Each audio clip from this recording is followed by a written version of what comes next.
تؤمنون بالله ورسوله وتجاهدون في سبيل الله بأموالكم وأنفسكم ذلكم خير لكم إن كنتم تعلمون وأخرى تحبونها نصر من الله وفتح قريب وبشر المؤمنين وقال تعالى والذين جاهدوا فينا لنهدينهم سبلنا وإن الله لمع المحسنين وقال تعالى كنتم خير أمة أخرجت للناس تأمرون بالمعروف وتنهون عن المنكر وتؤمنون بالله صدق الله العظيم وقال رسول الله صلى الله عليه وسلم إنكم على بينة من ربكم ما لم تظهر فيكم سكرتان سكرة الجهل وسكرة حب العيش وأنتم تأمرون بالمعروف وتنهون عن المنكر فإذا ظهر فيكم حب وتجاهدون في سبيل الله فإذا ظهر فيكم حب الدنيا فلا تأمرون بالمعروف ولا تنهون عن المنكر ولا تجاهدون في سبيل الله القائلون يومئذ بالكتاب والسنة كالسابقين الأولين من المهاجرين والأنصار وقال رسول الله صلى الله عليه وسلم ألا فليبلغ الشاهد منكم الغائب أو كما قال النبي صلی اللہ علیہ وسلم۔ میرے محترم دوستوں، بزرگوں اور بھائیوں، اللہ تعالیٰ نے حضور صلی اللہ علیہ وسلم پر ختم نبوت کی وجہ سے اس امت کو بہت بڑی ذمہ داری عطا فرمائی ہے کہ اللہ تعالیٰ نے انسانوں کی ہدایت اور ان کی اصلاح کے لیے حضرات انبیاء کرام کو بھیجا۔ آدم علیہ السلام سے لے کر حضرت محمد صلی اللہ علیہ وسلم تک 1,24,000 انبیاء اور ایک روایت کے مطابق 2 لاکھ انبیاء اللہ تعالیٰ نے بھیجے۔ نبی آتے تھے اور دعوت سے اپنی محنت شروع کرتے اور اپنی قوم کو اللہ کی طرف بلاتے اور ایمان والوں کو اللہ کے احکام کی تعلیم دیتے اور لوگ ایمان لاتے اور اللہ کے دین پر چلتے۔ نبی کے چلے جانے سے محنت چھوٹ جاتی اور محنت کے چھوٹنے سے یہ انسانیت پھر بے راہ روی کے شکار ہو جاتی۔ اللہ دوسرا نبی بھیج دیتے۔ وَإِن مِّنْ أُمَّةٍ إِلَّا خَلَا فِيهَا نَذِيرٌ، کوئی امت بھی اللہ نے ایسی نہیں بھیجی کہ جس میں اللہ سے ڈرانے والا نہ آیا۔ وَلِكُلِّ قَوْمٍ هَادٍ، اور ہر قوم کے لیے رہبری کرنے والے اور اللہ کی راہ کو بتلانے والے اللہ نے بھیجے۔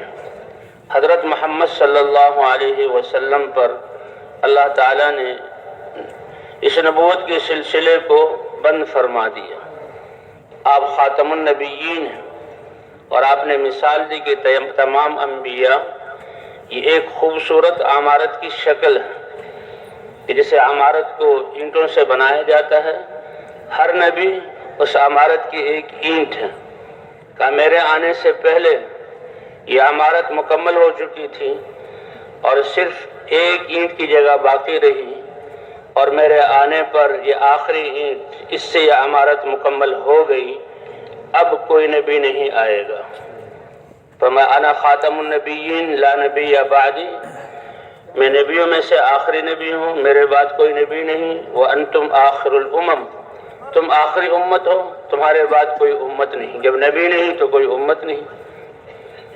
اور پھر فرمایا أَنَا حَظُّكُم مِّنَ النَّبِيِّينَ، کہ نبیوں میں سے میں اللہ کا حبیب خاتم النبیین حضرت محمد صلی اللہ علیہ وسلم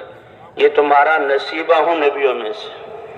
کیونکہ اللہ کے ہاں نسبت تو اللہ کی اور اللہ کے رسول کی چلتی ہے، اور میدان محشر میں حضرات جو ہے امتوں کو حضرات انبیاء کرام کے ساتھ بلایا جائے گا، اس نسبت سے پکارا جائے گا۔ کسی امت کو ابراہیم علیہ السلام کے ساتھ، کسی امت کو موسیٰ علیہ السلام کے ساتھ، کسی امت کو ہود علیہ السلام کے ساتھ، کسی امت کو شعیب علیہ السلام کے ساتھ، ہر نبی کے ساتھ اس کی امت اور اس کے پیروکار قیامت میں حاضر ہوں گے، اور یہ امت اس کی نسبت حضرت محمد صلی اللہ علیہ وسلم کی طرف ہوگی۔ فرمایا قیامت میں جنت میں، جو قیامت میں میدان محشر میں جنتیوں کی 120 صفیں ہوں گی، 120 صفیں ہوں گی، اور ان 120 صفوں میں سے 80 صفیں جنت میں جانے والوں کی اس امت کی ہوگی۔ ایک دفعہ حضور صلی اللہ علیہ وسلم نے فرمایا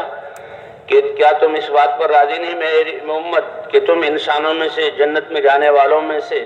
اس کا تہائی حصہ ہو؟ صحابہ کرام نے عرض کیا اے اللہ کے رسول ہم راضی ہیں۔ فرمایا نہیں، کیا تم اس بات میں راضی نہیں کہ پہلی ساری امتیں اور پھر یہ امت ساری انسانیت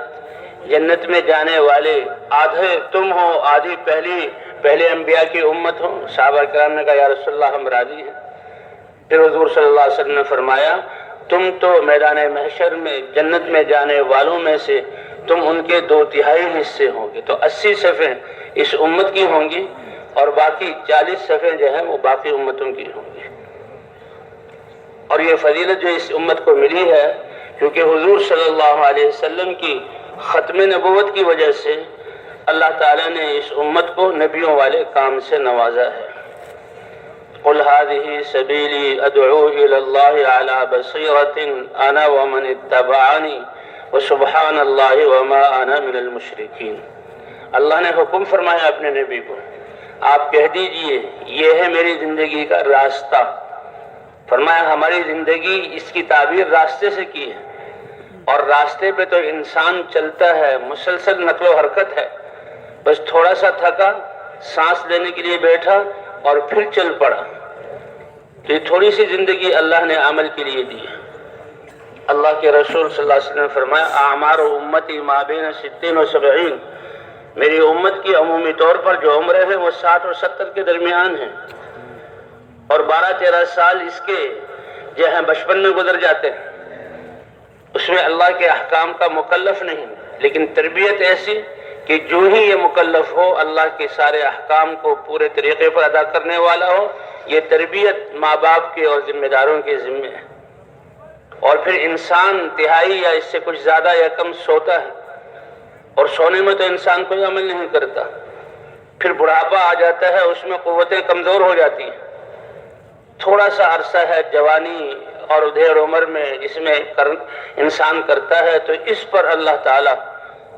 دنیا میں بھی کامیابی عطا فرماتے ہیں اور آخرت میں بھی کامیابی عطا فرماتے ہیں،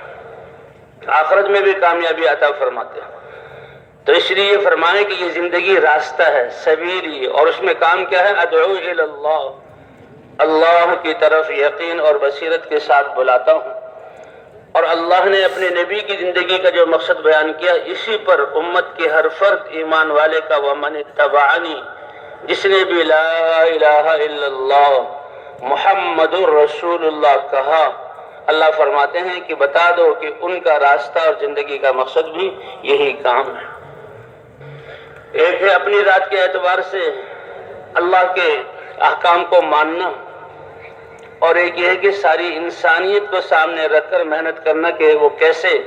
جہاں وہ اللہ کے احکام پر چلنے والے بن جائیں۔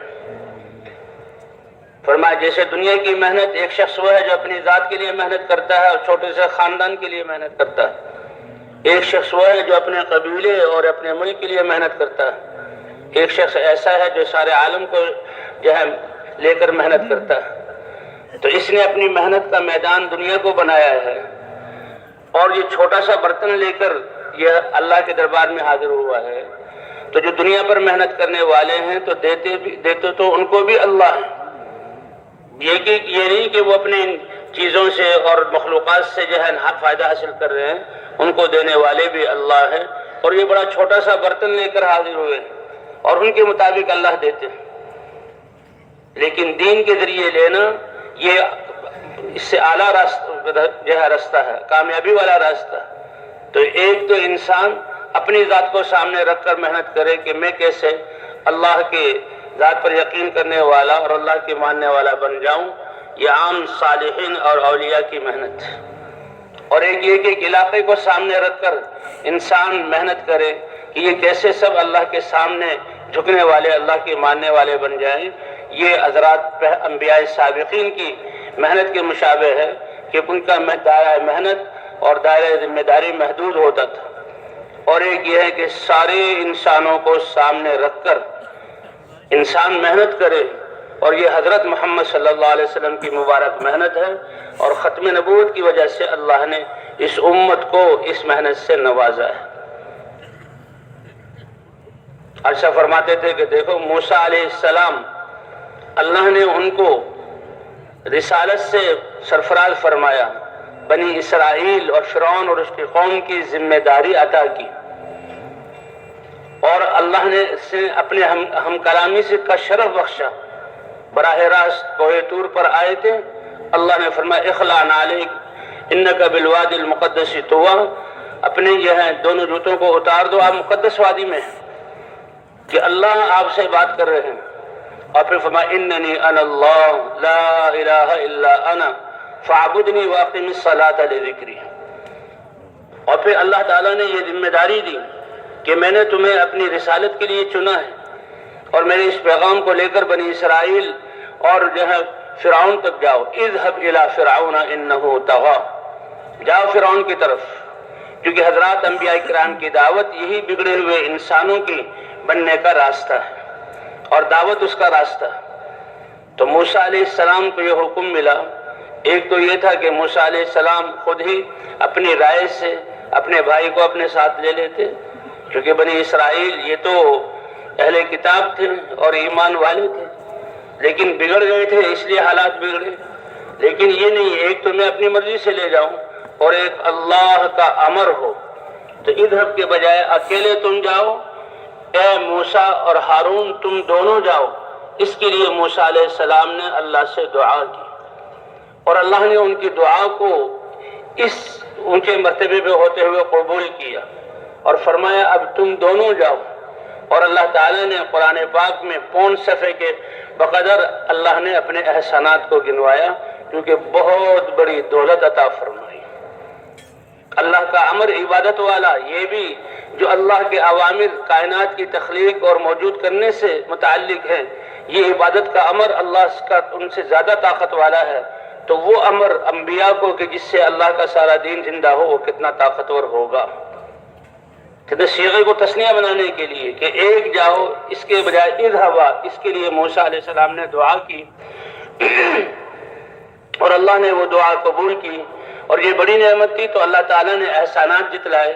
اے موسیٰ تم کس کمزور قوم میں پیدا ہوئے اور بیوہ ماں کی گود میں آئے، اور حالات کیسے تھے، کیسے ہم نے الہام کے ذریعے تمہاری ماں کو حکم دیا، اور کیسا حکم دیا جو عقلوں کو خلاف۔ اب ماں ڈر رہی ہے بچے سے کہ یہ بچہ کہیں فرعون کے فوجیوں کو پتہ نہ لگ جائے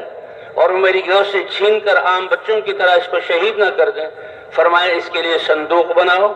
اور بچے کو صندوق میں ڈال دو۔ تو یہ سبق ہے کہ دیکھو اللہ کا امر، یقین ہو کہ اس میں کامیابی ہے، چاہے بولنے والے اور آنکھیں اور منظر کچھ بھی بتلا رہا ہو، اس میں اللہ کے امر میں کامیابی ہے۔ اب صندوق میں بند کرنا بظاہر بچے کا دودھ پی دے بچے کا،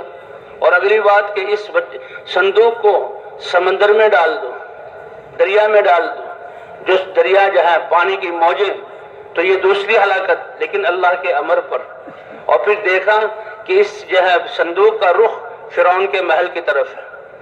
بعض روایت میں آتا ہے کہ فرعون کا جو محل تھا وہ پانی جو بہہ کر نچلی طرف جا رہا ہے اس طرف نہیں تھا، فرعون کا محل تو جہاں سے پانی آ رہا ہے بہہ کر اس طرف تھا۔ اللہ نے پانی کی رو کے خلاف اس صندوق کو اس طرف چلایا اور فرعون کے محل تک پہنچوایا۔ اب بظاہر تو صندوق میں ڈالا جانا اور پھر دریا میں ڈالا جانا اور پھر فرعون کے ہاتھ میں صندوق کا آ جانا، یہ عقل والوں کی عقل کیا کہتی ہے،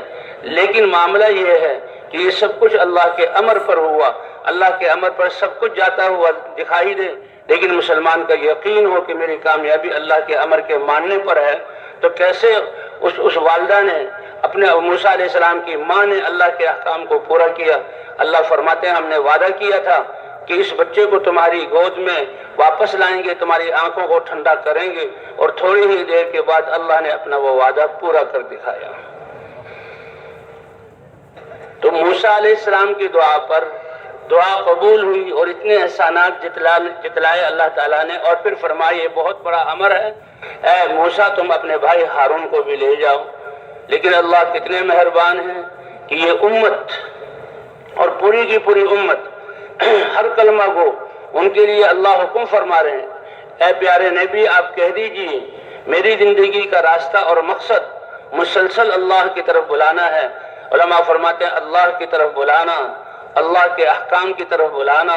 آخرت کی دعوت دینا، یہ سارا اللہ کی طرف بلانے میں شامل ہے کہ اللہ کے رسول کا بھی کی یہ ذمہ داری اور پھر ہر کلمہ گو کی یہ ذمہ داری۔ اس لیے حضور صلی اللہ علیہ وسلم نے اپنی امت کے ہر فرد کو، مردوں کو بھی، عورتوں کو بھی، غلاموں کو بھی، پڑھے ہوئے کو بھی، ان پڑھوں کو بھی، حتیٰ کہ بچوں کو بھی اس محنت میں پہلے دن سے اپنے ساتھ لیا کہ بھئی دعوت آپ کیسے تو کرو، کلمہ بھی آتا ہے کہ اس کلمے کی دعوت دو۔ اور ہماری دعوت تو کیا ہے؟ اے دنیا بھر کے انسانوں، اللہ نے سارے انسانوں کی دنیا اور آخرت کی کامیابی اپنے مبارک دین میں رکھی ہے، اور دین اللہ کے احکام ہے۔ تو بھئی یہ دعوت ہر فرد کے، ہر کلمہ گو کے ذمہ ہے، ہر مرد کے، ہر عورت کے ذمہ ہے۔ اور حضور صلی اللہ علیہ وسلم کی سیرت، حضرت ابوبکر صدیق رضی اللہ تعالیٰ عنہ اسلام لاتے ہیں تو فوراً اسلام کی دعوت، اور پہلے ہی دن اور دوسرے ہی دن، کیونکہ خواص میں سے تھے، خواص سے تعلق تھا، فوراً کلمے کو پڑھتے ہی دعوت دی۔ 2 دنوں کی کمائی، جسے کہ حیات الصحابہ میں لکھا ہے، مکے کے 11 لوگ وہ اسلام میں داخل ہوئے حضرت ابوبکر رضی اللہ تعالیٰ عنہ کی دعوت سے۔ حضرت خدیجہ رضی اللہ تعالیٰ عنہ، اے اللہ کے رسول آپ مجھے دعوت دے رہے ہیں، اس کلمے کو قبول کیا اور فوراً دعوت دی، اور دعوت میں اپنی ساری صلاحیتوں اور جان مال کا خرچ یہ جو ہے اس دین کے لیے کہ اللہ کے رسول آپ سب سے پہلے مجھے دعوت دے رہے ہیں اور میں آپ کی دعوت کو قبول کرتی ہوں۔ تو جو بھی کلمہ پڑھتا تھا وہ اس دعوت کو شروع کرتا تھا۔ حضرت ابو ذر غفاری رضی اللہ تعالیٰ عنہ پہلے اپنے بھائی کو بھیجا کہ دیکھو مکہ میں کوئی حالات بدلے ہیں اور کوئی ہستی آئی ہے، وہ کہتے ہیں آسمان سے وحی آتی ہے۔ وہ بھائی آئے، حالات کو دیکھا اور جا کر حالات بیان کیے۔ حضرت ابو ذر رضی اللہ تعالیٰ عنہ سے مطمئن نہ ہوئے، خود آئے، اور خود آئے جب مکے کے حالات کو دیکھا کہ جس سے ملنے کے لیے میں آیا ہوں اس کے تو خلاف بازار گرم ہے، اور سارے مکے والے اور سردار یہ اس کے خلاف ہیں اور ایمان والوں کو تکلیفیں پہنچا رہے ہیں، تو پوچھنے کی ہمت نہ ہوئی، بس مکے کی گلیوں میں پھرتے رہے کہ نظر آ جائیں، لیکن اللہ کی شان حضور سے ملاقات نہ ہو سکی۔ بیت اللہ میں آگئے، حضرت علی رضی اللہ تعالیٰ عنہ دیکھا ایک پردیسی مہمان ہے، اپنے ساتھ لے گئے، مہمان نوازی کی، رات کو سلایا اور پھر وہاں سے نکل پڑے۔ دوسرے دن بھی ایسا ہی ہوا۔ تیسرے دن حضرت علی رضی اللہ عنہ نے پوچھا، جب پوچھا تو اب چوکنے ہو گئے اور فرمایا کہ پہلے وعدہ کرو کہ جو بات پوچھوں گا کسی کو بتاؤ گے نہیں۔ اس سے پہلے اطمینان سے چل رہے تھے کیونکہ یہ معاملہ ایسا حساس تھا اس وقت۔ حضرت علی نے کو بتایا، فرمایا ہاں میں تمہیں ساتھ لے جاؤں گا، لیکن جب مجھے احساس ہو کہ کوئی نظریں ہمارے پیچھا کر رہی ہیں تو میں بیٹھ جاؤں گا اور تم آگے چلے جانا۔ میری بیٹھنے کی کیفیت جیسے پیشاب کرتا ہے کوئی آدمی یا جوتے کا تسمہ ٹھیک کرتا ہے، تاکہ یہ احساس نہ ہو کہ تم میرے ساتھ کسی منزل کی طرف جا رہے ہو۔ اور اللہ کے رسول صلی اللہ علیہ وسلم کی خدمت میں حاضر ہوئے۔ یہ دعوت اتنا طاقتور امر ہے، حضور صلی اللہ علیہ وسلم نے دعوت دی، اور آپ کے دعوت دیتے ہی حضرت ابو ذر رضی اللہ تعالیٰ عنہ فوراً اسلام میں داخل ہوئے اور لا الہ الا اللہ محمد الرسول اللہ اس کی گواہی دی۔ اور اس کلمے کے اقرار، دل سے اقرار کرتے ہی ساری حضور صلی اللہ علیہ وسلم کی صحبت اور آپ کی دعوت کی برکت سے ساری چیزوں کا تأثر دل سے نکل گیا، سارا خوف نکل گیا۔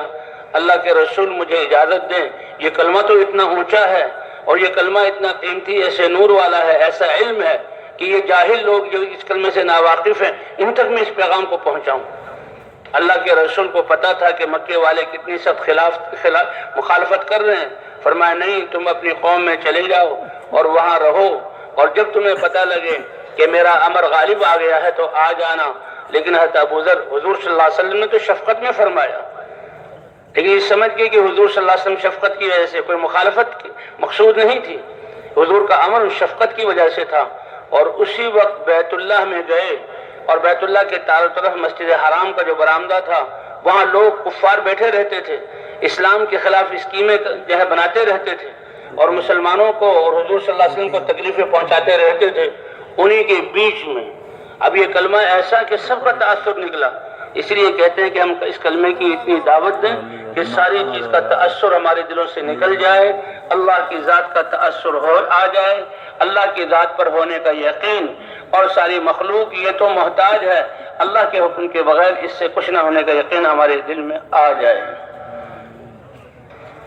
تو صحابہ کو تو یہ فوراً حاصل ہو جاتا تھا اور فوراً ان کو پکارا، اے مکے والو دیکھو میں ابو ذر ہوں اور میں گواہی دیتا ہوں اللہ کے علاوہ کوئی عبادت کے لائق نہیں۔ یہ کلمے کی گواہی دینا یہ ان سب کو دعوت دینے کے لیے تھا، اور انہوں نے دیکھا کہ ایک پردیسی اور اجنبی آدمی، ہم تو اس کلمے کو روکنا چاہ رہے ہیں، اپنی ساری قوتیں صرف کر رہے ہیں، وہ سارے کھڑے ہوئے اور پل پڑے اور امڑ پڑے ابو ذر رضی اللہ تعالیٰ عنہ پر اور ان کو مارنا شروع کیا، حتیٰ کہ قریب تھے کہ جان نکل جائے۔ حضرت عباس رضی اللہ تعالیٰ عنہ اگرچہ وہ اسلام میں داخل نہیں ہوئے تھے، انہوں نے معاملے کی نزاکت کو سمجھا، کہا تم کس شخص کو مار رہے ہو؟ یہ عام آدمی نہیں، یہ قبیلہ غفار کا اہم آدمی ہے، اگر ان کا یہ آدمی تمہارے ہاتھوں سے اس کا خون ہو گیا تو قبیلہ غفار تمہارے شام کی طرف جو راستہ ہے تجارت کا اس سے تمہیں روک دیں گے اور تم پھر اس طرف نہ جا سکو گے، اور تمہارا گزر کہ سردیوں میں تم یمن کی طرف جاتے ہو اور تم وہاں سے تجارت کر کے ساز و سامان لاتے ہو، اور تم گرمیوں میں جو ہے شام کی طرف جاتے ہو، شام کی طرف جو گرمیوں میں تمہارے اسفار اور تجارت بند ہو جائیں گی، تو لہذا انہوں نے چھوڑا، لیکن اتنا مارا تھا کہ مرنے کے قریب ہو گئے۔ رات گزاری، اگلا دن آیا، سورج چڑھا، لوگ اپنے کاموں میں گئے، تو حضرت ابو ذر غفاری رضی اللہ تعالیٰ عنہ اپنی ساری تکلیفوں کو بھول گئے۔ اس لیے کہتے ہیں کہ اپنی تقاضوں کو قربان کر کے یہ ہے، اپنی تقاضوں کو قربان کر کے اس کام کے تقاضوں کو مقدم کرنا، پھر جا کے دعوت دی، پھر ایسے ہی پٹائی ہوئی، پھر تیسرے دن بھی ایسا ہی ہوا۔ تو ایسے بھائی سارے صحابہ، مرد ہوں یا عورتیں ہوں، بچے ہوں، غلام ہوں، سب کے سب اس دعوت والے کام میں لگے ہوئے تھے۔ مکہ مکرمہ میں انفرادی دعوت چل رہی تھی اور پھر یہی مدینہ منورہ میں اس جو ہے دعوت کو اجتماعی صورت حاصل ہوئی۔ وہ 6 صحابہ جو آئے تھے ان کی سے ایک ماحول بن گیا کہ دین پر چلنے کے لیے ایک دل کا یقین کا ہونا ضروری ہے، اور دل کے یقین کا بدلنا وہ کلمے کی دعوت سے ہوگا، اور دوسرے ماحول کا ہونا ضروری ہے۔ حتم اللہ صاحب رحمۃ اللہ فرماتے تھے کہ دین کو سمجھنا، دین پر عمل کرنا اور دین کی محنت کرنا اور دین کے لیے قربانی کرنا یہ ماحول سے ہوتا ہے۔ جب ماحول نہ ہو تو بڑا مشکل ہوتا ہے، اس کے لیے بہت بڑے ایمان کی ضرورت ہے۔ مکے میں ماحول نہیں ہے، لیکن صحابہ کرام حضور صلی اللہ علیہ وسلم کی صحبت اور اپنے اخلاص اور حضور صلی اللہ علیہ وسلم کی دعوت کی برکت سے سارے تکلیفوں کو برداشت کر رہے ہیں، لیکن دین پر چل رہے ہیں۔ اور مدینہ منورہ میں ایسا ماحول بنا کہ کوئی کافر 3 دن سے زیادہ اگر وہ سلیم التبع ہے، صحابہ کے اعمال اور ماحول کو دیکھتا تھا، اپنے کفر پر باقی نہیں رہ سکتا تھا۔ فتح مکہ کے بعد پھر جو لڑائی ہوئی آس پاس کے قبائل سے، تو ان قبیلوں میں سے ایک قبیلہ جو ہے سمامہ ابن اسال کا تھا، وہ اپنے قبیلے کے سردار تھے، اور مکے کے لشکر جب جنگوں کے لیے جاتے تھے تو وہ غلہ مہیا کرتے تھے، تو وہ قید ہو کر مسجد جو ہے آئے تو حضور صلی اللہ علیہ وسلم مسجد میں قیدیوں کو بھی مسجد میں باندھنا، کہتے طائف والے، حضور صلی اللہ علیہ وسلم نے طائف کا محاصرہ کیا تھا، مکہ فتح ہو چکا تھا، غزوہ حنین میں فتح ہو چکی تھی، اور طائف کا محاصرہ کیا، اور پھر حضور صلی اللہ علیہ وسلم مدینہ منورہ تشریف لائے، تو طائف والے آپس میں سوچنے لگے کہ آس پاس کے قبائل تو سب مسلمان ہو گئے، اور طائف والے وہ ہیں جنہوں نے حضور صلی اللہ علیہ وسلم کو کیسی تکلیفیں دی تھی، اور انہوں نے کہا کہ بھئی ہم تو اب ہم اسلام میں داخل ہوئے بغیر ہم دنیا میں پنپ نہیں سکتے، تو وہ بھی چلے۔ اس سے پہلے حضرت عروہ بن مسعود ثقفی وہ حضور صلی اللہ علیہ وسلم کی خدمت میں حاضر ہوئے اور اسلام میں داخل ہوئے، اور یہ ثقفی عروہ بن مسعود طائف والوں کے بڑے لاڈلے اور بڑے جو ہے ان کے ہاں محبوب تھے، لیکن اسلام اور اسلام کی دعوت جب ماحول نہ ہو تو یہ بہت اس کی جو مخالفت کی وجہ بنتی تھی۔ عروہ ابن مسعود رضی اللہ تعالیٰ عنہ جب اسلام میں داخل ہوئے، اللہ کے رسول صلی اللہ علیہ وسلم سے عرض کیا، اللہ کے رسول مجھے اجازت دیں، میں اپنی قوم کو اس کلمے کی دعوت دوں گا۔ حضور صلی اللہ علیہ وسلم کو کیونکہ طائف والے ابھی ایمان میں داخل نہیں ہوئے تھے، کفر پہ ہونے کی وجہ سے ان کی سختی اور اسلام دشمنی کو سمجھتے تھے، حضور صلی اللہ علیہ وسلم نے فرمایا کہ نہیں، احتیاط کرو، مجھے خطرہ ہے کہ وہ تمہیں نقصان پہنچائیں گے۔ لیکن عروہ ابن مسعود کو اس بات پر گمان تھا کہ میں تو ان کا بڑا محبوب اور لاڈلا ہوں، مجھ سے بہت محبت کرتے ہیں، میری بات کا زیادہ سے زیادہ انکار کر دیں گے۔ تو یہ اپنے بالا خانے پر، جن کا بالا خانہ تھا، اس پر چڑھے اور قوم کو بلایا اور ان کو دعوت دینا شروع کی۔ حالانکہ یہ ان کے بہت محبوب تھے، لیکن دعوت جب ماحول نہ ہو اور کفر کا ماحول ہو تو دعوت دینا بہت مشکل کام۔ جو ہی دعوت دی تو وہی قوم جو ان سے لاڈ و پیار کرتی تھی، تیروں کی بارش ان پہ برسائی اور ایک تیر ان کو لگا اور اس کی وجہ سے عروہ ابن مسعود شہید ہو گئے۔ اور جب وہ شہید ہوئے تو جب زخمی ہوئے تھے، خون بہ رہا تھا، تو کچھ لوگوں نے پوچھا کہ تم اس بات یہ تمہیں تیر لگا ہے، تمہاری جان جا رہی ہے، اس میں تمہارا کیا خیال ہے؟ کہا میں اس بات کی امید کرتا ہوں کہ جو صحابہ آئے تھے اور جنگ میں وہ شہید ہوئے، اللہ میرا حشر بھی ان کے ساتھ کر دیں گے اور میں بھی اللہ کے ہاں شہید بن کر حاضر ہوں گا۔ حضرت محمد صلی اللہ علیہ وسلم کو ان کی شہادت کی خبر ملی، آپ کو بہت غم ہوا اور آپ نے فرمایا کہ عروہ ابن مسعود کی مثال میری امت میں ایسی ہے جیسے پہلی امتوں میں حبیب نجار کی مثال ہے۔ حبیب نجار کتنا کہ اللہ نے سورہ یاسین میں ان کا ذکر کیا کہ اللہ کے یہ طرف سے بھیجے دو رسول تھے یا رسولوں کے نمائندے، حبیب نجار، انہیں ان کی بات مانی اور ان کی اتباع کرنے والے بنے، اور وہ جب قوم کے پاس گئے اور قوم کو اللہ کی طرف بلایا تو قوم ان کو مارنے پیٹنے مخالفت پر جو ہے وہ تیار ہو گئی۔ تو حبیب نجار آیا، یا قوم اتبعوا المرسلین، اے میری قوم یہ تو اللہ کی طرف سے بھیجے ہوئے ہیں اور تم ان کی اتباع کر لو، اتبعوا من لا یسألکم اجرا، تم جو ہے یہ تمہیں ہدایت دے رہے ہیں، اللہ کے دین کی طرف، درست زندگی کی طرف بلا رہے ہیں اور یہ تم سے کوئی کسی اجر کا مطالبہ نہیں کرتے۔ انہوں نے کہا اچھا تم بھی ان کے ساتھ ہو، تو قوم نے ان کو مارا، اتنا مارا کہ شہید ہو گئے، اور ان کی شہادت کا ذکر اللہ نے قرآن پاک میں کیا۔ کہتے جس کو اللہ انسانیت کی فکر دے دے، ان کو مار مار کے شہید کیا گیا، کتنی تکلیف دی گئی، کیسے ان کی روح نکلی، لیکن قرآن پاک کی آیات کہ اللہ نے ان کو جنت میں داخل کیا، اور جب جنت میں داخل ہو گئے کہ اچھا اس دعوت کی وجہ سے اور یہ شہادت کی موت کی وجہ سے اللہ نے مجھے اتنا بڑا مرتبہ عطا فرمایا، تو یہی قوم جنہوں نے ان کو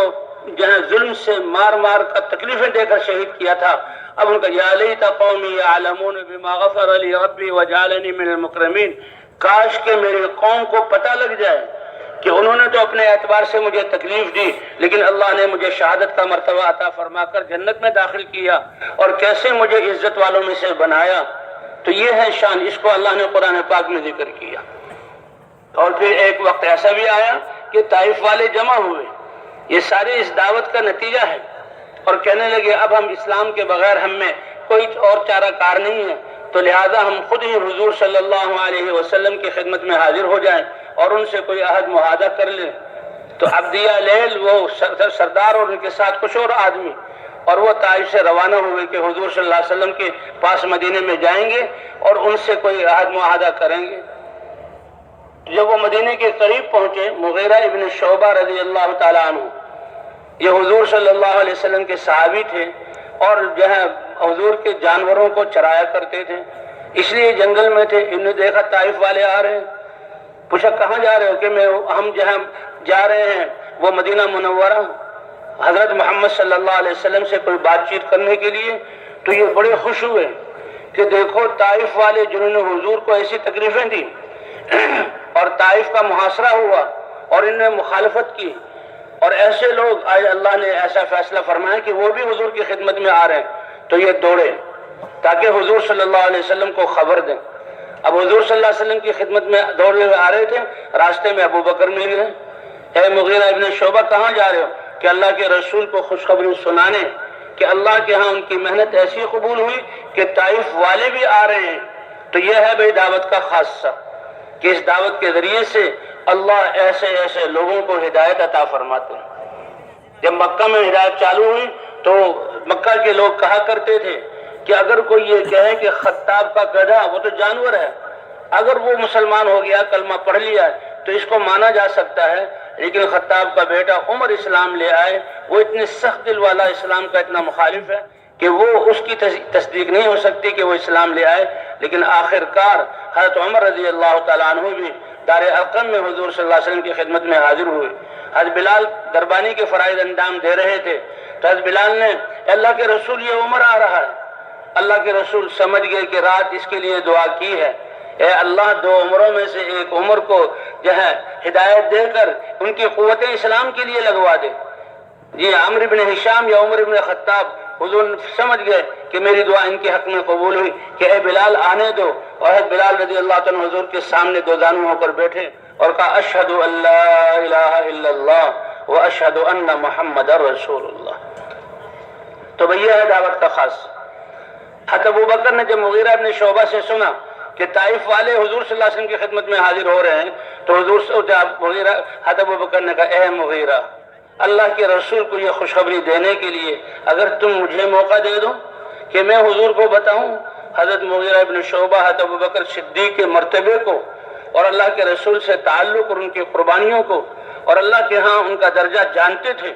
تو مغیرہ ابن شعبہ نے ٹھیک ہے میں اب ترجیح دیتا ہوں، آپ اس کے لائق ہیں۔ حضرت ابوبکر صدیق رضی اللہ تعالیٰ عنہ نے حضور صلی اللہ علیہ وسلم کو خبر دی اور حضور کو اس خبر کے ذریعے خوشی حاصل ہوئی، اور آپ نے ان طائف والوں کو کہاں ٹھہرایا؟ مسجد کے برآمدے میں ان کے لیے جو ہے خیمہ لگوایا گیا اور وہاں پر ان کو ٹھہرایا گیا۔ لیکن یہ دین میں فوراً داخل نہیں ہوئے، انہوں نے کہا ہماری کچھ شرطیں ہیں۔ کہ کیا شرطیں ہیں؟ کہ بتوں کو ہم نہیں توڑیں گے۔ کہا فرمایا کہ بتوں کی نفی تو ہے، بتوں کو توڑنا پڑے گا۔ کہا ہم اپنے ہاتھوں سے نہیں توڑیں گے۔ حضور نے فرمایا ٹھیک ہے ہم کوئی بھیج دیں گے تمہارے بتوں کو توڑ دیں گے۔ اور فرمایا کہ ہم نماز نہیں پڑھیں گے، یہ نماز کے لیے نیچے جھکنا۔ کہا اس دین میں کوئی خیر نہیں جس میں نماز نہ ہو۔ کہا ہم عشر اور زکوٰۃ نہیں دیں گے۔ تو حضور نے فرمایا ٹھیک ہے اس بات کو لے لیا جائے، لیکن جب یہ دین پر چلیں گے تو خود عشر اور زکوٰۃ دینے والے بن جائیں گے۔ اور ایسے محتاط کہ خالد ابن سعید یہ واسطہ تھے جو حضور صلی اللہ علیہ وسلم اور طائف والوں کے درمیان،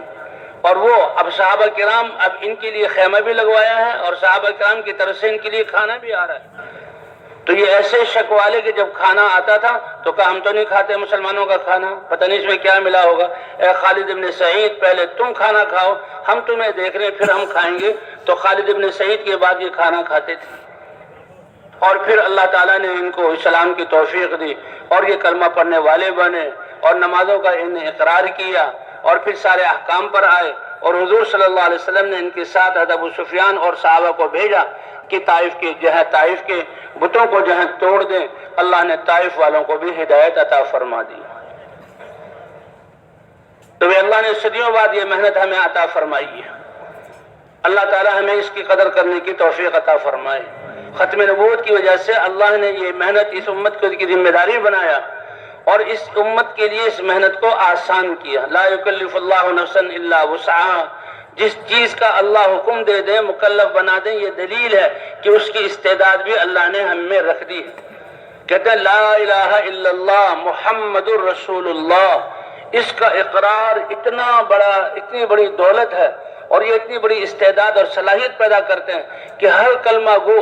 حتیٰ کہ بچہ جو پیدا ہوا ہے ماں باپ ہی مسلمان ہیں اس کو کلمہ پڑھائیں گے۔ اللہ نے اس بچے کے ایمان والے گھر میں پیدا ہونے کی وجہ سے اور ماں باپ اس کی دینی تربیت کریں گے تو یہ بچہ بھی بہت قیمتی ہستی ہے کہ لاکھوں انسانوں کی ہدایت کا ذریعہ، اور لاکھوں اور کروڑوں انسانوں کی ہدایت کا کیا مطلب کہ اللہ تعالیٰ اس کی زندگی اور دعوت سے ان کو ایمان کے دولت سے نوازیں گے اور وہ لوگ دین پر چلنے والے بنیں گے، اللہ کے احکام کو اپنائیں گے علاقے کے علاقے، اور وہ دعوت والے بنیں گے تو ان کی برکت سے اللہ ان کی دنیا بھی بنا دیں گے، آخرت بھی بنا دیں گے۔ اس لیے اللہ نے بہت آسان کیا۔ اب یہ دعوت کیا آسانی ہے کہ مسلمان اپنے جسم سے باہر اس کام کے کرنے میں کسی چیز کا محتاج نہیں ہے، چاہے دنیا کے کوئی اسباب بھی اس کے پاس نہ ہو، یہ ساری دنیا کے اسباب اور ذمہ داری اس کے پاس ہو تو وہ اس دعوت والی محنت کو کر سکتا ہے، کیونکہ اس محنت میں سب سے پہلے دعوت ہے اور دوسرا تعلیم و تعلم سیکھنا سکھانا ہے، اور تیسرا ذکر و عبادات کو صحیح نہج پر قائم کرنا ہے، اور چوتھا خدمت ہے حضور صلی اللہ علیہ وسلم علیہ اخلاق اور صفات کے ساتھ۔ تو یہ 4 اعمال ہیں کہ دعوت، سب سے پہلا عمل دعوت ہے کہ ہر کلمہ گو دعوت دے۔ تو بھئی ہمیں اللہ کے راستے میں نکل کر، اور ان اعمال کے کرنے میں انسان دائیں بائیں کی چیزوں کا محتاج نہیں ہے۔ جی ہاں، ہر مسلمان دعوت دے، مرد اور عورت اور بچہ،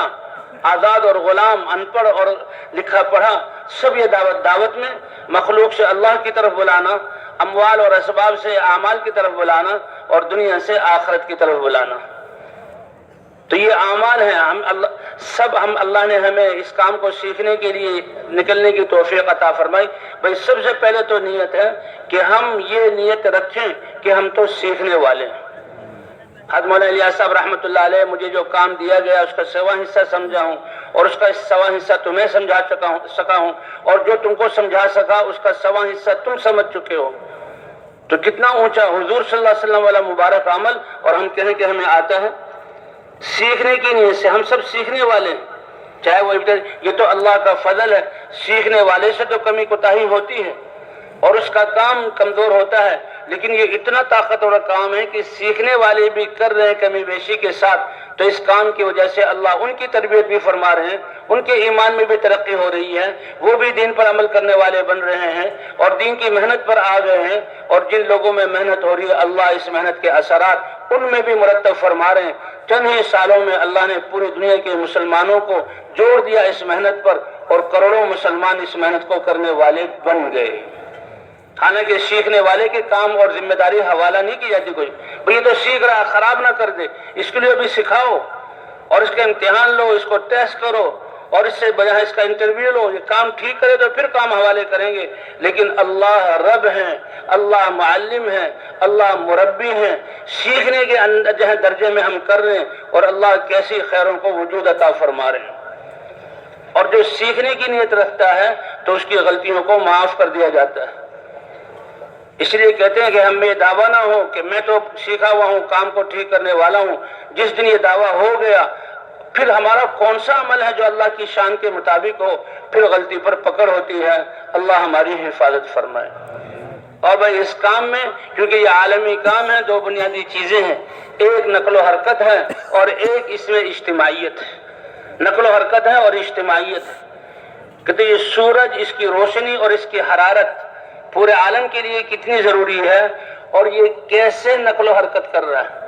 فرمایا ہماری نقل و حرکت یہ سورج کی نقل و حرکت کے مشابہ ہے، کہ جیسے سورج نور لے کر جب حرکت کر رہا ہے، اور اس کے نور سے دنیا کی ظاہری چیزیں ساری نظر آ رہی ہیں، اور انسان دیکھتا ہے کہ کون سی چیز نفع دینے والی ہے، کون سی چیز نقصان دینے والی ہے، تو یہ ایک ایک امتی اور یہ امت ایمان کا نور دلوں میں لے کر،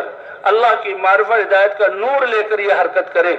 اب سورج روشنی لے کر حرکت کر رہا ہے تو عالم روشن ہو رہا ہے۔ اگر خدا نہ خواستہ یہ سورج سیاہی لے کر حرکت کرتا تو دنیا میں سیاہی پھیلتی۔ تو اسی طرح یہ نقل و حرکت، یہ مسلمان اس امت کی نقل و حرکت سارے عالم اور قیامت تک آنے والے زمانوں کے لیے ہے۔ ان کا پھرنا ایمان کے نور اور اللہ کی معرفت کے نور اور ہدایت کے نور کے ساتھ۔ تو جیسے اس نور سے چیزوں کے نفع نقصان کی کیفیت ظاہر ہوتی ہے، ان کے پھرنے سے اللہ انسانوں کے دلوں کو وہ نور عطا فرمائیں گے جن سے وہ پہچانیں گے کہ کون سے اعمال ہمیں دنیا آخرت میں جہاں نفع دینے والے ہیں، کامیابی دلانے والے ہیں، اور کن اعمال سے ہمارے نقصان ہوگا اور وہ جہاں ہلاکت کی طرف پہنچانے والے ہیں۔ تو ایک تو یہ نقل و حرکت ہے، اور دوسرے نور کے ساتھ، اور تیسرا استقلال کے ساتھ یہ سورج، جب سے اللہ نے اس کے ذمہ یہ خدمت کی ہے اور جب تک یہ نظام چلے گا تو استقلال کے ساتھ، تو فرمایا اسی طرح داعی مستقل ہوتا ہے اور وہ حالات سے متاثر نہیں ہوتا، استقلال کے ساتھ محنت کرتا ہے۔ اس لیے بھائی اسی کی مشق کی جا رہی ہے کہ اللہ ہمیں اس بات کی توفیق عطا فرما دے، جب اللہ نے یہ مقصد اور محنت عطا فرمائی اور ہم نے اس محنت کو مقصد بنا کر کرنے کی نیت کی ہے، تو ایسے استقلال کے کریں کوئی دنیا کی حاجت، کوئی دنیا کا حال اس سے استقلال سے ہمیں ہٹا نہ سکے اور کام کو آگے پیچھے نہ کر سکے۔ تو بھائی کریں گے نا استقلال کے ساتھ۔ سورج کیسے مستقل؟ کیونکہ اس کے نکلنے اور روشنی پر کائنات کا نظام ہے، اور یہ اللہ کے ذرہ برابر نافرمانی نہیں کر سکتا۔ تو کائنات میں اور انسان میں یہی فرق ہے کہ کائنات کی ہر چیز کو تو اللہ نے اپنے حکم کے ساتھ جکڑ دیا ہے، وہ نافرمانی کر نہیں سکتے، لیکن انسان کو اللہ نے اپنی رضا دینے کے لیے، نعمتوں سے نوازنے کے لیے اور آخرت کی نعمتیں دینے کے لیے اختیار دیا ہے کہ دیکھ لو، اگر تم جہاں سیدھے راستے پر چلو گے اللہ راضی ہوں گے، اللہ اپنی رضا عطا فرما کر کامیابی دیں گے، اور اگر تم جو اس کو قبول نہ کرو تو کوئی زبردستی نہیں ہے۔ اس لیے بھائی استقلال کے ساتھ، اور تیسری صفت ہمارے شاہ رحمۃ اللہ نے فرمایا اس سورج کی صفت یہ ہے کہ ایسی خدمت کرتا ہے، ایسے وقت پر نکلتا ہے، اتنی تیز رفتاری سے چلتا ہے اور ایسی روشنی پورے عالم کو پہنچاتا ہے کہ انسان تو کیا، یہ جانور اور یہ نباتات اور یہ سارے عالم، ان کی بقا سورج کی روشنی کے ساتھ ہے، اس کی حرارت کے ساتھ ہے، لیکن کسی سے یہ کوئی اجر اور بدلے کا مطالبہ نہیں کرتا۔ حکومت والے بجلی کا جو ہے وہ میٹر لگا دیں اور بجلی کا کنیکشن دے دیں تو مہینے بعد جو ہے بل آ جاتا ہے، اور اتنا بل کہ آدمی کا دماغ پریشان ہو جائے، اور بل نہ دے تو تار کو کاٹ دیا جاتا ہے۔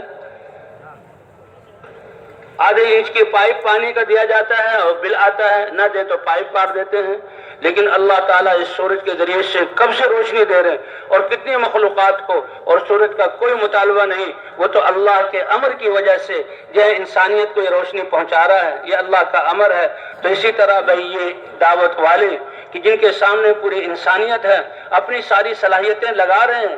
تو حضرات انبیاء کرام کی صفت یہی ہے، لا اسلکم علیہ اجرا، جن لوگوں کو دعوت دی جا رہی ہے کہ سب کچھ اپنا تمہارے لیے لگا دیں گے، ساری صلاحیتیں خرچ کریں گے، اللہ کا پیغام پہنچائیں گے، اور تمہارے لیے راتوں کو دعا کریں گے، اور تمہارے تکلیف پہنچانے پر ہم صبر کریں گے، اور تم سے کوئی اجر نہیں مانگتے، اس کا اجر تو ہم اللہ سے چاہتے ہیں۔ اس لیے کہتے ہیں یہ نقل و حرکت جیسے سورج کی روشنی سارے عالم کو ضرورت ہے، تو یہ دین ساری انسانیت کے لیے ہے۔ ہماری نقل و حرکت کی ترتیب، ہمارے مشورے اور ہمارا جہاں جماعتوں میں نکلنا کہ یہ پیغام دنیا کے آخری کنارے تک پہنچ جائے، اور ایسی محنت ہو کہ آخری انسان، آنے والے انسان تک اس یہ پیغام پہنچ جائے۔ اللہ نیت کے بقدر، جس کی نیت ہوگی اس کے بقدر انسان کا درجہ اللہ کے ہاں ہوگا۔ جتنی بڑی ذمہ داری کا احساس کریں گے اللہ کی مدد ان کے ساتھ ہوگی۔ المعونۃ بقدر المعونہ، جتنی بڑی ذمہ داری کا احساس ہو اللہ کی مدد، اور اللہ کی مدد سے یہ کام چلے گا، اور پھر اللہ ہدایت اللہ عطا فرمائیں گے، اور ان قدم اٹھانے والوں کو اللہ ان کی اپنی محنت کا، اور جو لوگ ان کی دعوت سے محنت پر آئے، قربانیوں کی، اور جو اعمال زندہ ہوئے، ان سب کو اپنی محنت اور اعمال کا پورا اجر عطا فرمائیں گے، اور اللہ تعالیٰ ان محنت کرنے والوں کو سب کے برابر اجر عطا فرمائیں گے۔ اسی لیے جو شروع میں آیت ہے هل ادلکم علی تجارۃ تنجیکم من عذاب علیم، اللہ فرما رہے ہیں اے ایمان والو، تم ایمان لا کر اتنے بلند ہو گئے ہو کہ اللہ تمہیں سودا بتلا رہا ہے۔ یہود نصارہ اور دنیا والے نہیں کہ تمہیں دنیا کی تجارت بتائیں، اللہ بتا رہے ہیں ایسی تجارت تنجیکم من عذاب علیم کہ تم عذاب علیم، دنیا کی ساری وباؤں، مصیبتوں، حالات اور موت، اور موت کے بعد میدان محشر تک آنے والے سارے مرحلے، ان کی مصیبتوں اور ناگواریوں سے بچ جاؤ، اور پلسرات سے گزر جاؤ، اور جہنم سے بچ کر جنت میں جانے والے بن جاؤ۔ ایسی تجارت نہ بتاؤں جو ان سارے مراحل کی تکلیفوں کو تم سے بچا لے۔ اور اس کی پہلی بنیاد تؤمنون باللہ ورسولہ، کہ تم اللہ کی ذات پر ایمان رکھو، تجاہدون فی سبیل اللہ باموالکم وانفسکم، اپنی جان اور مال جو اللہ ہی نے دی ہے، یہ اللہ کی امانت ہے، اس کو اللہ کے دین کے لیے لگاؤ۔ ذالکم خیر لکم ان کنتم تعلمون، یہ تمہارے لیے بہتر ہے اگر تم کچھ جانتے ہو۔ اس لیے بھائی صلاحیتوں کو اللہ کے دین کے لیے لگانا۔ اب جب ہماری جیسی نیت ہوگی، جتنی بڑی ذمہ داری کا احساس، تو اللہ کے ہاں ہم وہی شمار ہوں گے۔ اس لیے عائشہ فرمایا کرتے تھے کہ اگر ہم یہ نیت کر لیں کہ ہم تو حضور صلی اللہ علیہ وسلم کی محنت والے اور حضور کے مقصد اور فکر والے ہیں، تو اللہ کے ہاں ہم اس محنت اور فکر والے شمار ہو جائیں گے، اور پھر اللہ اسی کے مطابق ہماری تربیت فرمائیں گے، اور ہماری نیتوں کا اثر پورے عالم پر پڑے گا، اور اللہ آخرت میں اجر بھی ایسے ہی دیں گے۔ فرمایا صرف مغفرت مقصود نہیں ہے، مغفرت تو اللہ ایک فاحشہ عورت اور وہ جنگل میں جاتے ہوئے ناپاک جانور کتے کو پانی پلا دے تو اس سے اللہ نے اس کی مغفرت فرما دی، اللہ کے رسول نے کہا گواہی دی کہ وہ جنت میں ہے، تو بھئی اللہ تو مغفرت تو چھوٹی، وہ 99 جہاں لوگوں کا قاتل، اور جب اس کو ندامت ہوئی کسی عابد سے اس نے مسئلہ پوچھا، اس نے کہا تمہارے لیے توبہ نہیں، اس کو بھی قتل کر دیا، 100 پورے ہو گئے، لیکن پھر دل میں ندامت آئی اور ندامت ہو کر عالم سے پوچھنے گیا کیا میرے لیے توبہ ہے؟ اس نے کہا توبہ سے تمہیں کون روک سکتا ہے؟ تم توبہ کر لو، اللہ معاف فرما دیں گے، لیکن سمجھ گئے کہ جس ماحول میں رہتا ہے وہ ماحول اس کو ٹھیک نہیں چلنے دے گا، وہ جو ہے برے لوگوں کی بستی ہے وہ چھوڑ دو اور نیک لوگوں کی بستی میں چلے جاؤ۔ وہ چلنے لگا، ابھی آدھا راستہ بھی اس نے جو ہے طے نہیں کیا تھا کہ موت آ گئی، وقت آ گیا، اجل آ گئی، فرشتے آئے اس کی روح قبض کر لی۔ وہ جب گرا اور گرتے ہوئے بھی زندگی کے سانس باقی تھے، اس کو ندامت تھی اور عزیمت تھی کہ بھئی جو عالم نے کہا ہے میں نے اس پر عمل کرنا، اس بستی کو چھوڑنا، کہ گرتے ہوئے بھی اپنے جسم کو اس نے آگے کی طرف سرکایا۔ یہ ندامت اور اس کی یہ حرکت اللہ کو پسند آ گئی۔ اب حدیث میں صاف ہے کہ رحمت کے فرشتے بھی آ گئے اور عذاب کے فرشتے بھی آ گئے۔ عذاب کے فرشتے کہنے لگے زندگی دیکھو کتنا خون کیا ہے، وہ دیکھو یہ جہنم کا مستحق ہے، اور وہ رحمت والے فرشتے کہ دیکھو یہ راستہ جو اس نے اختیار کیا، یہ تائب بن کر، نادم بن کر اللہ سے معافی مانگ رہا ہے، اور یہ جس نے قدم اس اللہ کے حکم کی بنیاد پر اٹھائے ہیں۔ اب دونوں کا جھگڑا تو اللہ کی طرف سے یہ ہوا، اللہ نے فرشتہ بھیجا کہ دونوں بستیوں کے فاصلے کو ناپ لیا جائے اور جس کے یہ زیادہ قریب ہو ان بستی والوں میں سے اس کو شمار کیا جائے۔ اگر جہاں بدماشوں کی کافروں کی بستی کو چھوڑ کر آیا ہے وہ زیادہ قریب ہے تو یہ ان میں سے ہے، اور اگر جہاں جانے کا ارادہ کیا نیک لوگ ہیں اس کے زیادہ قریب ہے تو یہ ان میں سے شمار ہوگا۔ فرمایا فاصلہ ناپا گیا، لیکن امر تو اللہ کے ہاتھ میں ہے۔ اللہ کو اس کی ندامت اتنی پسند آئی، ایک روایت میں آتا ہے کہ وہ اپنی اصل بستی کے زیادہ قریب تھا، 42 یا 2 بالش، اللہ نے اس کو حکم دیا کہ وہ پھیل جائے، اور جس بستی کی طرف جا رہا تھا اس کے 2-3 بالش زیادہ تھے، اللہ نے فرمایا سکڑ جائے۔ جب دیکھا تو چند بالشتوں کا فرق تھا کہ جس کی طرف جا رہا تھا وہ کم فاصلہ تھا، رحمت والے فرشتوں نے اس کو لے لیا، اور اللہ کے رسول فرماتے ہیں کہ وہ جنت کا مستحق ہو گیا۔ تو پچھلے علاقے کو چھوڑنا اور تائب بن کر نکلنا، اس لیے بھئی ہم سارے عالم کی نیت، کیونکہ نقل و حرکت سارے عالم کے لیے ہے، اور دوسرے اجتماعیت ہے کہ مجتمع ہو کر اس دل کے جڑے ہونے کے ساتھ یہ عمل ہوگا تو اس میں خیر و برکت ہوگی۔ تو اس لیے کہتے ہیں بھی جماعتوں کی صورت میں ہم نے چلنا ہے، مسجدوں میں بھی ہم نے جہاں جماعت کی صورت میں کام کرنا ہے اور مشورے کے تابع بن کر۔ تو اس کے لیے جماعتیں اللہ کے راستے میں جاتی ہیں، جو اللہ کے راستے میں، کتنے خوش قسمت ہے یہ لوگ کہ جو اللہ کے راستے میں جا رہے ہوں، تشکیل جب ہو تو فوراً اللہ کے راستے میں نکلے، تشکیل ہوتے ہی پھر دیر نہیں کرنی۔ اس کے لیے حضرت عبداللہ ابن رواحہ رضی اللہ تعالیٰ عنہ کا واقعہ کہ حضور نے ایک لشکر تیار کیا، زید ابن حارثہ، جعفر ابن ابی طالب، ان کو یکے بعد دیگر امیر، اور تیسرا عبداللہ بن رواحہ، اور خبر دی کہ تینوں شہید ہو جائیں گے۔ حضرت عبداللہ بن رواحہ نے دیکھا روانگی کے دن کہ جمعے کا دن ہے اور جمعے صبح کو جماعت روانہ ہو رہی ہے، حضور نے ہدایت دی اور روانہ کیا، انہوں نے کہا جمعے میں تھوڑا سا فاصلہ ہے اور یہ جمعے کا میری زندگی کا مدینے میں آخری دن ہے اور ابھی نماز ہونے والی ہے کچھ دیر بعد، ساتھیوں کو روانہ کر دیا۔ اب کتنی اچھی نیت کہ مسجد نبوی میں اور حضور صلی اللہ علیہ وسلم کی امامت میں اور خطبہ سن کر جمعے کو ادا کرنا، سواری تیار ہے اور میں چلا جاؤں گا۔ جماعت کو وہ آدھے دن پہلے چلے گئے اللہ کے راستے میں، اور یہ جمعے کے بعد حضور نے دیکھا اے ابن رواحہ تم کیسے پیچھے رہ گئے؟ اے اللہ کے رسول لأجمع معک، آپ کے پیچھے جمعہ پڑھنے کے لیے، اور سواری تیز ہے، وہ وہاں منزل تک مجھ سے پہلے نہیں پہنچیں گے، میں سواری کو تیز دوڑا کر شام تک پہنچ جاؤں گا۔ فرق کتنا ہوا کہ اللہ کے راستے میں وہ آدھے دن پہلے نکل گئے، میں آدھے دن بعد جا رہا ہوں، اور دونوں مل جائیں گے، پھر آگے چلیں گے اور سب کو شہادت بھی نصیب ہوئی۔ اللہ کے رسول صلی اللہ علیہ وسلم نے فرمایا اللہ اکبر کہ آدھا دن کا آدھے دن جو رہ گئے تو تم سے 500 سال کے جہاں پہلے وہ آگے چلے گئے۔ جی ہاں، تو اس لیے ایک دفعہ حضور صلی اللہ علیہ وسلم نے ایک لشکر کو روانہ فرمایا اور رات کا وقت تھا، صحابہ کرام کہنے لگے یا رسول اللہ اگر آپ اجازت دیں تو ہم رات گھروں میں گزاریں اور صبح کو نکل جائیں. تو حضور نے حکم نہیں دیا. فرمایا کیا تم نہیں چاہتے کہ تمہاری یہ رات بھی جنت کے باغوں میں سے کسی باغ میں گزرے؟ صحابہ سمجھ گئے اور اللہ کے راستے میں نکل گئے. اس لیے بھائی جماعت ہو، جماعت کا ایک ذمہ دار ہو اور دو ساتھیوں کی جوڑی بنا دی جائے. جماعت پوری ویسے بھی مجتمع رہے اور دو ساتھیوں کی جوڑی بنا دی جائے، 2 ساتھیوں کو خدمت کے لیے متعین کر دیا جائے. حضور صلی اللہ علیہ وسلم صحابہ کے لشکروں کو روانہ فرماتے اور اکٹھے چلنے کا حکم فرماتے تھے اور پھر 2 3 کی جوڑی بھی بنا دی جاتی تھی اور صحابہ کے الگ ہونے کو ناپسند کرتے. ایک دو لشکر میں روانہ ہو گئے تو صحابہ سب اکٹھے جا رہے ہیں، ایک نوجوان نفیس سا وہ الگ جا رہا ہے. حضور نے پوچھا کہ بھئی کیوں الگ جا رہے ہو؟ یا رسول اللہ یہ لشکر اکٹھا چل رہا ہے، گرد و غبار اڑ رہی ہے، اس سے مجھے تکلیف ہوتی ہے. فرمایا اپنے آپ کو الگ نہ کرو، اس گرد و غبار میں آ جاؤ کہ یہاں تو تمہیں گرد و غبار لگ رہی ہے لیکن حقیقت میں جنت کی خوشبو ہے جو اللہ تمہیں عطا فرمائیں گی. اس لیے بھی جماعت کا اکٹھے رہنا. اب اکٹھے رہ کر 2 ساتھیوں کو خدمت کے لیے متعین کیا جائے. اب جیسے وہ ایک صحابی ہیں عقبہ ابن عامر غالباً ان کا نام ہے، وہ 12-13 صحابہ آئے تھے حضور صلی اللہ علیہ وسلم کی خدمت میں اور حضور صلی اللہ علیہ وسلم سے جو ہے سیکھنے کے لیے. تو اب وہ سارے کے سارے اب ہر ایک اپنی جو ہے جانور کا، اونٹ کا سواری کا انتظام کرے تو ان کو ہر ایک کو لگنا پڑتا. تو یہ جو ہے نا جماعت فارغ ہو جائے 2 ساتھی خدمت میں، یہ بھی صحابہ کی سیرت سے ثابت ہے. تو عقبہ ابن عامر رضی اللہ عنہ فرماتے ہیں کہ میری باری تھی اونٹوں کو چرانے کی.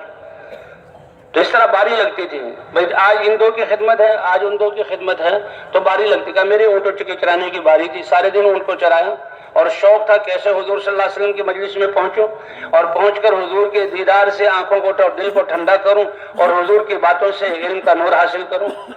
کہ جب میں اپنے اونٹ چرا کر اور ان کو اپنی جگہ پہ باندھ کر مسجد نبی میں آیا، اللہ کے رسول کو دیکھا کہ اللہ کے رسول جو ہے صحابہ کو سکھلا رہے ہیں اور کہا میں نے جو سنا حضور صلی اللہ علیہ وسلم سے، حضور یہ فرما رہے تھے کہ جو مسلمان اچھی طرح وضو کر کے اور 2 رکعت نفل نماز پڑھ لے تو اللہ تعالیٰ اس وضو اور نماز کی برکت سے کا وجبت لہ الجنہ، جنت اس کے لیے واجب ہو جاتی ہے. عقبہ ابن عامر نے کہا واہ واہ، اللہ کے رسول نے کتنی اچھی بات کی، اللہ کتنے کریم ہیں کہ وضو اچھی طرح کر کے 2 رکعت توجہ کے ساتھ پڑھنے سے جنت واجب ہو گئی. تو میری واہ واہ پر کہا میرے سامنے میں نے دیکھا تو حضرت عمر تھے، کہنے لگے او نووارد مسافر، تم نے یہ ابھی اتنی بات سنی ہے، تم نے پہلی بات نہیں سنی. اگر پہلی بات سن لیتے تو تم کہتے کہ وہ اس سے بھی اچھی بات ہے. کہ وہ کیا ہے؟ کہ اللہ تو اتنے دینے والے ہیں. حضور صلی اللہ علیہ وسلم نے فرمایا کہ جو آدمی وضو کرے پاکی حاصل کرنے کے لیے اور نماز پڑھنے کی نیت سے وضو کرے، جو آدمی اچھی طرح وضو کر لے اور وضو کے بعد یوں کہے اشہد ان لا الہ الا اللہ واشہد ان محمد رسول اللہ، جو یہ کہہ دے تو اللہ جو 7 جنت کے 8 دروازے اللہ اس کے لیے کھول دیتے ہیں، جس دروازے میں سے چاہے وہ داخل ہو جائے. تو اس طرح ساتھی جمع ہو کر اپنے سفر کی ترتیب بنائیں اور جو ہے اپنے جہاں سے روانہ ہو رہے ہیں وہاں سے اکٹھی جماعت چلے، راستے میں 2 کی جہاں جوڑی بنا لی جائے اور خدمت کے جو پیسے ہیں وہ ایک ساتھی کے پاس نہ جمع کیے جائیں بلکہ 2-3 ساتھیوں کو تقسیم کر دیے جائیں. ذمہ داری 2 ساتھیوں کی ہو، بس اسٹاپ پر پہنچے ہیں، یہ ریل گاڑی میں پہنچے، ایک پرانا ساتھی ایک نیا ساتھی، راستے پہ چلتے ہوئے دائیں طرف چلنا ہے، آپس میں سیکھتے سکھاتے چلنا ہے. ایک تو 6 نمبروں کو ہم نے سیکھنا ہے. 6 نمبر کیوں؟ جیسے کہ آپ حضرات نے بیان میں سنا کہ یہ ہمارے اس دین میں ہر عمل میں 6 نمبر ضروری ہے. پورا دین تو نہیں ہے لیکن اس کے بغیر چارہ بھی نہیں ہے. بتائیں ایمان کے بغیر کون سا عمل قبول ہے؟ حضور صلی اللہ علیہ وسلم کی سنت کے بغیر کون سا عمل قبول ہے؟ اور جہالت کے ساتھ عبادت، وہ تو عبادت نہیں ہے، وہ تو نافرمانی ہے. اللہ کی عبادت کرنا ہے علم کے ساتھ اور اللہ کے دھیان کے ساتھ اور اپنے اعمال کی حفاظت کرنے کے لیے اخلاق کے ساتھ کہ ہمارا سرمایہ دوسرے کے پاس نہ چلا جائے، اور اخلاص کے ساتھ اور تبلیغ یعنی مجاہدہ نفس کے ساتھ قربان کرنے پر. ان 6 نمبروں کو سیکھنا ہے، ان کے مقاصد کو سیکھنا ہے، کیسے حاصل کیے جائیں اور کیسے جو ہیں ان کے فضائل کیا ہیں، ان کی دعوت دینی ہے اور ان نمبروں کو حاصل کرنے کے لیے کوشش کرنی ہے. کہ سب سے پہلے یہ نمبر نماز میں، نماز کو ایمان کی بنیاد پر، نماز کو حضور صلی اللہ علیہ وسلم کی سنت کے مطابق، نماز کو اللہ کے اتارے ہوئے علم کے مطابق، نماز کو اللہ کے دھیان کے مطابق اور تعلیم میں جو فضائل سنے ان فضائل کی استحضار اور شوق کے ساتھ، اور نماز کو اخلاص کے ساتھ اور نماز کو مجاہدہ نفس کے ساتھ اس نماز کو پڑھنا ہے۔ نماز عبادات میں پہلے صفات زندہ ہو گئی تو پھر معاشرت میں بھی اور معاملات میں بھی اور اخلاقیات میں بھی یہ صفات زندہ ہوگی، اور مسلمانوں کی زندگی ایک مبارک زندگی بنے گی، جس سے ان کی نسلیں بھی آگے دین پر چلیں گی اور باہر سے دیکھنے والے لوگ ان کی بھی ہدایت کا ذریعہ بنے گا۔ دعوت بھی ہے اور دین کو اب زندگی، صحابہ کہتے کونوا مثلنا، ہماری زندگی دیکھ لو، ہماری طرح ہو جاؤ۔ تو اس طرح بھائی 6 نمبروں کو سیکھنا ہے اور ہر جہاں عمل کو ان 6 نمبروں کی بنیاد پر کرنا ہے۔ اب بس اسٹاپ پہنچے ہیں اور یہاں اسٹیشن پر پہنچے ہیں تو 2 ساتھی خدمت والے ہی وہ بس والوں سے بات کریں گے، 2 ساتھی ہی وہ ریل گاڑی کی ٹکٹ لائیں گے اور ایک ساتھی کو دے دیں گے۔ اگر ریل گاڑی میں آنے میں دیر ہے اور یا بس کے آنے میں دیر ہے تو بھائی ہم وہاں بیٹھے ہوئے ہیں تو داعی کا کوئی وقت جو ہے وہ خالی نہیں گزرنا چاہیے۔ اب اسٹیشن پر اور بس اڈے پر بہت سے لوگ آئے ہوئے ہوں گے، وہ بھی بسوں کے انتظار میں ہوں گے۔ جیسے شکاری وہ شکار کے انتظار میں بیٹھا ہوتا ہے اور جو ہی شکار نشانے پر آیا وہ اس کو شکار کرتا ہے، تو اسی طرح مسلمان کا مل جانا یہ ہمارے لیے بہت بڑی دولت ہے۔ ساتھیوں کو 2 تقسیم کر کے انفرادی دعوت اڈوں پر اور جو ہے اسٹیشنوں پر یا ریل گاڑی میں اکٹھا کر کے ایک ساتھی بیان کرے، یہ ہمارا مزاج نہیں ہے۔ ایک ساتھی پرانا ہے، ایک ساتھی نیا ہے، اور ہماری دعوت کو اللہ نے کتنا آسان کیا کہ ہماری دعوت کیا ہے، لوگوں کو بتانا اے دنیا بھر کے انسانوں، کامیابی اللہ کے خزانوں سے ملتی ہے اور اللہ سے کامیابی لینے کا راستہ اللہ کا دین ہے، اور دین اللہ کے احکام اور حضرت محمد صلی اللہ علیہ وسلم کی سنت کا مجموعہ ہے، اور یہ دین ہماری زندگیوں میں آئے گا۔ اس کے لیے نبیوں کی محنت ہے اور ختم نبوت کی وجہ سے یہ محنت اللہ نے ہمارے ذمے کی ہے۔ ہر مسلمان سے اس کی زندگی کا مقصد اور مسلمان ہونے کی عظمت کو بتلانا اور محنت پر اس کو آمادہ کرنا۔ تو بھائی کریں گے نا انشاءاللہ؟ ہاں، ایک ایک تک یہ آواز پہنچے، اس لیے کہتے ہیں ہر مسلمان تک یہ آواز پہنچ جائے۔ یہ آواز ہی پہلا قطرہ ہے۔ ہم جو آج اس حد تک پہنچے ہیں وہی پہلی دعوت جو سنی تھی وہی ذریعہ بنی، اس لیے ہم اس میں بخل نہ کریں۔ ہر مسلمان تک یہ آواز، اگر ساتھی سارے نئے ہوں اس وقت دعوت دینے کی ہمت نہ کریں تو جماعت اپنی جو ہے تعلیم شروع کر دیں اور تعلیم میں ان کو بٹھا لیا جائے۔ اب تعلیم ہماری یہ تو اسی دعوت کی تقویت کے لیے ہے جو ہم لوگوں سے بیان کرتے ہیں کہ اللہ کامیابی دیں گے اعمال پر، تو کیسے دیں گے؟ دیکھو نماز پڑھنے پر یہ ملے گا، رزق ملے گا، اللہ کی مدد اترے گی، اللہ شفا عطا فرمائیں گے۔ حضور صلی اللہ علیہ وسلم مسجد نبی میں تشریف لائے، ابو ہریرہ کو دیکھا لیٹے ہوئے اور انہوں نے بیماری کی شکایت کی، قم یا ابا ہر، اے ابو ہریرہ اٹھو، نماز پڑھو، نماز میں شفا ہے۔ تو بھئی یہ اس نماز سے ہم فائدہ حاصل کرنے والے کیسے بن جائیں، اور جو نماز پر نہیں ہے وہ کتنا نقصان کر رہے ہیں، وہ مسلمان اس نقصان سے کیسے بچ جائیں، اس کے لیے ہمیں محنت کرنی ہوگی۔ ہمارا ہر عمل محنت پر ابھارنے کے لیے، پھر آگے محنت بھی ایمان یقین کی دعوت ہے اور تعلیم ہے اور ذکر و عبادت ہے اور خدمت ہے، ایسے ان کو ذمہ داری کا احساس دلا کر محنت پر آمادہ کرنا۔ اب یہ محنت حضور صلی اللہ علیہ وسلم کی محنت بھی زندہ ہو اور حضور صلی اللہ علیہ وسلم کا نہج بھی ہو، اور اس پورے نہج میں حضور صلی اللہ علیہ وسلم کی سنت کا اتباع بھی ہو۔ راستے پر چلنا حضور صلی اللہ علیہ وسلم کی سنت کے مطابق، سواری پر سوار ہونا حضور صلی اللہ علیہ وسلم کی سنت اور دعاؤں کے مطابق۔ اب گاڑی پر سوار ہوئے ہیں، اسی طرح یہ ہے کہ بھئی ہر آدمی اپنے سامان کا خود ذمہ دار ہو، اور اس لیے اللہ کے راستے میں بقدر ضرورت ہم سامان لے کر نکلے، ساتھیوں کو سمجھایا جائے تاکہ اللہ کے راستے میں نکل کر ہمارا وقت اعمال میں لگے۔ مسجد سے باہر اگر جائیں تو دعوت کے اور اس محنت کے سلسلے کے اعمال میں جائیں، اور ویسے ہمیں بازار جانے کی ضرورت پیش نہ آئے، اس لیے ضرورت کا سامان لے کر نکلیں۔ حضرات صحابہ کرام کا تو ایمان ایسا تھا کہ وہ ضرورت اور اسباب کو نہیں دیکھتے تھے، وہ تو اللہ کے امر کو دیکھتے تھے۔ اگر کھانا نہیں ہے تو ان کے لیے کھانوں میں برکت ہوئی، اگر پانی نہیں ہے اللہ نے آسمان سے بارشیں برسائیں۔ ایک سفر میں اور بڑا مشکل سفر تھا، کھانا جہاں ختم ہو گیا، تھوڑے سے کھانا رہ گیا،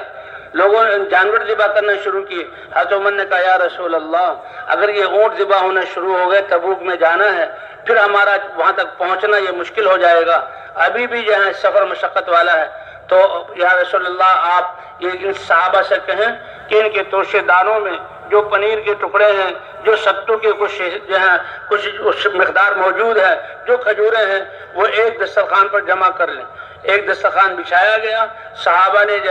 اپنے توشہ دان اور تھیلے اس میں جھاڑ دیے، تھوڑا سا کھانا جمع ہوا۔ اللہ کے رسول صلی اللہ علیہ وسلم نے دعا کی اور فرمایا اپنے توشہ دانوں کو بھر لو۔ کہ سارے توشہ دان بھر گئے اور پھر بھی کھانا اتنا ہی موجود تھا جتنا شروع میں تھا۔ تو صحابہ کرام تو اس طرح توکل اور ایمان کے ساتھ نکلتے تھے۔ پانی کم ہو گیا تو حضور نے پانی جمع کرایا، اور حضور صلی اللہ علیہ وسلم نے وہ چند آدمیوں کے لیے پانی کافی ہوتا، حضور نے اپنے دستہ مبارک اس میں ڈالا اور دعا کی، تو آپ صلی اللہ علیہ وسلم کی انگلیوں سے پانی نکلا چشمے کی طرح، اور وہ برتن بھر گیا۔ صحابہ نے اپنے سارے مشکیدے اور پانی کے برتن بھر لیے اور پانی پیا بھی اور جانوروں کو پلایا، اور فرمایا پانی اتنا ہی موجود تھا۔ فرمایا یہ پانی جو حضور صلی اللہ علیہ وسلم کے جسم مبارک سے نکلا ہے، علماء فرماتے ہیں یہ آب زمزم